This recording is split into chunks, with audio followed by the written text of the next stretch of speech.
Welcome back, fellow model railroaders. Today I'm at the NWV Model Railroad Club to do a couple of things, and the first thing I'm going to do is to show you how I've been doing the fencing around this little, dairy pasture? I think we need some more cows in this field, but anyways, that's for later. This is what is that called? Easy line stretch that lasts. Oh, Berkshire Junction is who it's made by. And it's that stretch material. And you can see I've already done part of it. This before was just a bunch of holes with toothpicks in it. I have made the fence posts from little skewers, barbecue skewers, and stained them. And what did I stain them with? It was Floquil paint. I think it was called Foundation. I wanted it to look like, fence posts that have been bleached in the sun. So I've done one level of the stringing. I'm only going to do 2 on this. It probably should have 3, but don't tell anybody. It'll look pretty good with the 2, as you can see down this side here. And the campers don't mind it. So let's see if I can get the cell phone set up. I wish I brought my tripod today, but I didn't. Okay, to accomplish this, I've got a couple things. I've got super glue. This is the thick stuff, so that it doesn't drip down the sides of the poles. And I've got a little piece of paper towel and a pair of tweezers to lay across the tracks and cause a short. So all I do is make a loop around. And you have to keep it taut. And what I found best is to just make your loops. Whoops, if I can get the...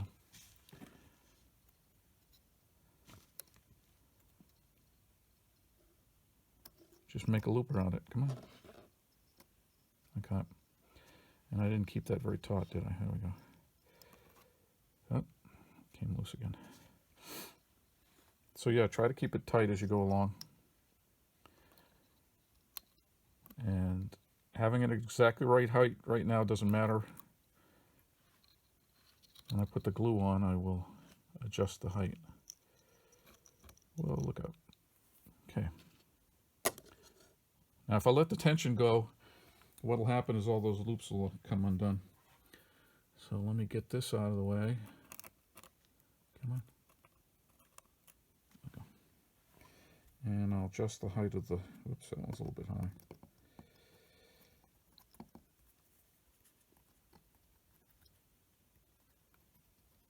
And it makes a difference which way you run your loops. I try to keep them on the outside. I don't know if there's a right and a wrong way to do it. One thing I've noticed is some of my fence posts are nicely glued in place and some aren't. Now just put a dab of super glue at each loop.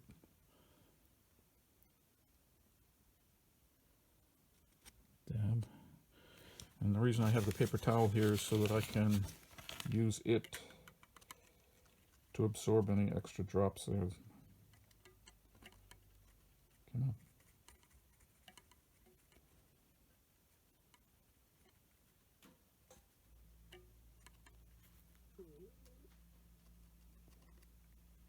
See that fence post is a little bit loose.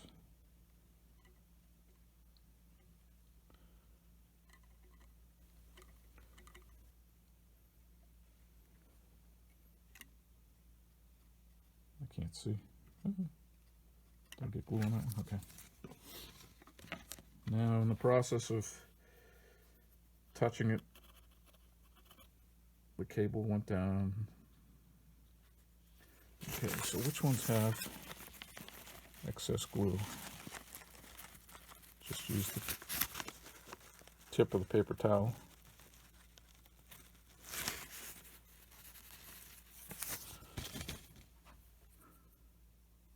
Okay, it's a little bit extra on that last one.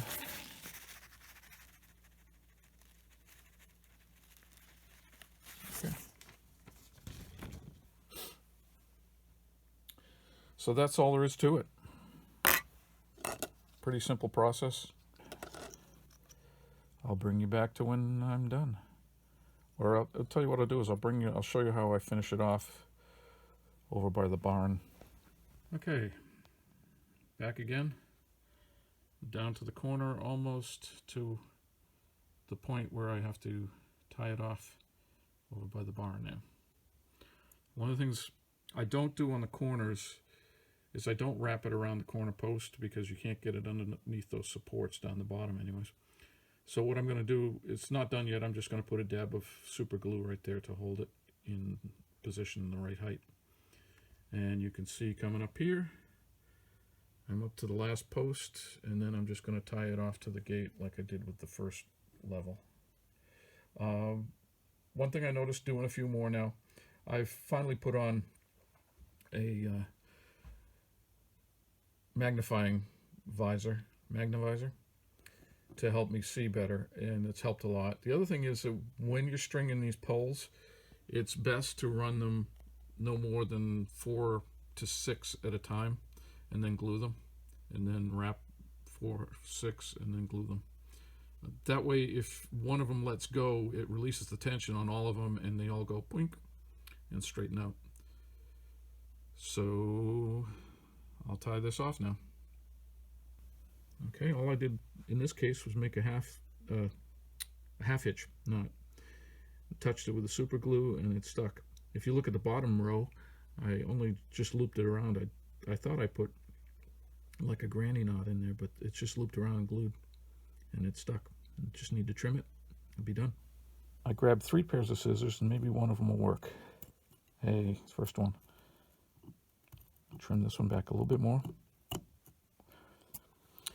By and large, you can't see these things on the layout when you're running trains, but if you took pictures of the layout, you would notice the fact that the wire hasn't been trimmed back. Oh, it's not focusing on where I'm working, is it? Cool. Still not there. Oh well. Try to cut this back as tight as I can. There we go. Now this would be much easier to do if the truck wasn't glued in place, but it's glued in place. Okay, there's the barbed wire fence, or the wire fence done. I'm gonna get the glue out of there. Now one other thing I discovered as I was doing this was I sprinkled down some fresh ground foam and covered up some of the bare spots from the years. I discovered that spraying this, we have, if you look over here to the left, the trees are kind of dusty. And if you look over here to the right, in the pasture, it's not so dusty. Spraying it with wet water made the dust go away. So I'm going to hit those trees in the backdrop. Those are kind of dusty still.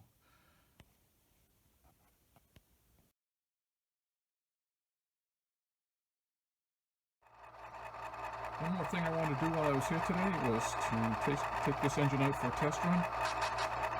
This is an engine I painted up several years ago. It's an Atlas Cato GP-7, and I just put a sound decoder on it yesterday.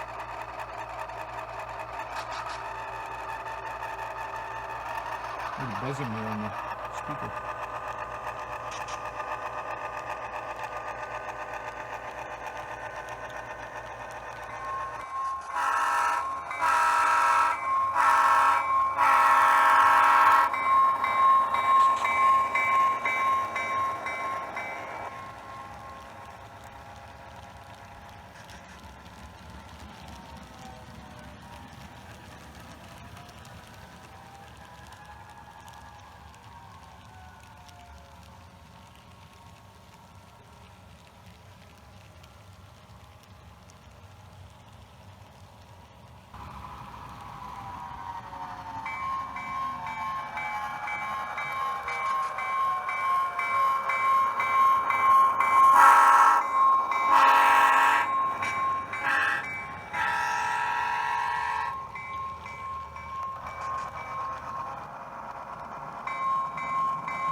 Coming through our farm scene.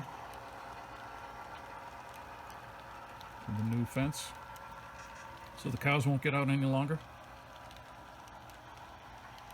And I'll run the engine back and the train back to the yard.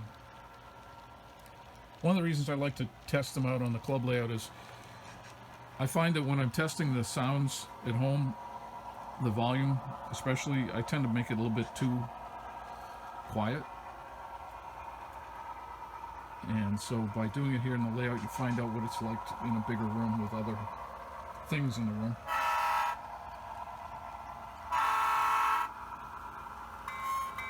Like the bell's a little bit, that could be made a little lower maybe.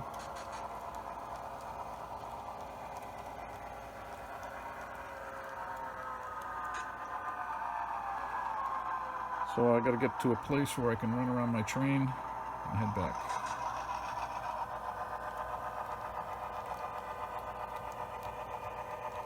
Right down here in Plainfield.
Alright, thank you for watching my video today. I hope you enjoyed it, and if you did, please leave a thumbs up down below. If you have any questions or comments or concerns, leave those in the comment section down below as well. Thanks a lot. Hope you have a great day, and good luck with your model railroading. Have fun.